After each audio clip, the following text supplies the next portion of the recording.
Okay, so you're still with me. Awesome. Now we're going to actually use the personal energy method. So a pen and paper is useful for this exercise. Once you're holding on to that strong emotion in your mind or body, it will be more difficult to think clearly about the intention of your spell. So I encourage you to write it down ahead of time. Write down your desired outcome in advance. It's also worth repeating here that there are entities who feed on strong human emotion. So when using personal or divine energy methods, it's always best to begin with a protection ritual. Now, consider your desired outcome. For instance, if your spell is to receive some kind of good news or to get over a loss, then consider the emotion of hope. Perhaps you're combating depression or a discontent at work or home or a challenging relationship. Then you might consider the emotion of happiness or joy. Now, perhaps you're needing the passion to deal with a difficult situation where you feel taken advantage of. Well, then anger might be your emotion of choice. It may help you to make a list of emotions and the kind of situations that each emotion is capable of assisting you in offsetting. Feel free to share your thoughts and ideas with others in the comments. It can be helpful to brainstorm ideas by sharing. The private group is there and it's a good place to do this if you want a little more privacy. So, creating a list of associated emotions and outcomes in advance also permits me to choose appropriate amp up tools.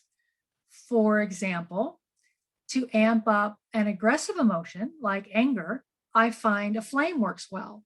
And for emotions like joy or happiness, I benefit from a bowl of water or a singing bowl on the altar.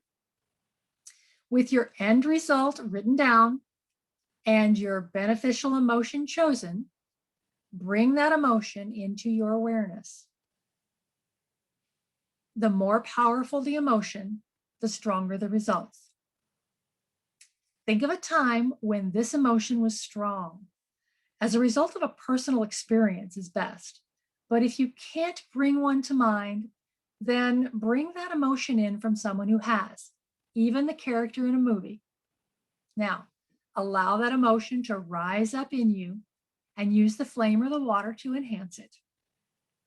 As you enhance it even more, you can let it rise up and let it calm and rise again, cycling this emotion. It works an amazing way to enhance it. 3 times cycle seems to be a good number. Then, when it's at its strongest point, project it out into the world to a specific person or to yourself, if that's meaningful for you and the issue at hand. For instance, if the intent involves bringing myself peace or healing, then I would project that emotion into the water and drink it to infuse it into every cell. Or, depending on your desired outcome, you may want to explode it out into the world using the force of that emotion. If you need specific ideas, again, ask in the comments, and together we'll find the perfect method for your situation. Remember that private group is there for privacy. Here's another trick for you, very powerful. If this emotion is something that you'll want to reuse frequently, anchor it by touching a specific place on your body at the height of that emotion. Now touch the same spot each time you bring yourself back to the height of the emotion in your 3 cycles. Remember to only touch that point at the highest point of your emotion each time. Oh, and choose a point that is not likely to be touched by accident, so you don't randomly invoke the emotion or inadvertently dilute it by touching that spot when you're not trying to acknowledge it or use it.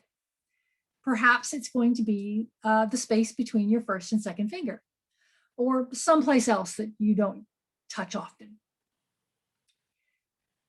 Therefore, when you want to return to that emotional state, just touch that same spot.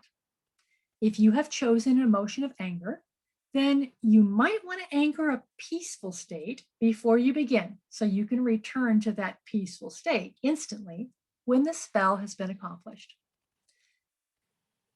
You can also anchor your altered state for spellcasting in the same way to instantly return to your grounded, centered state on demand anytime you want to move into spellcasting mode.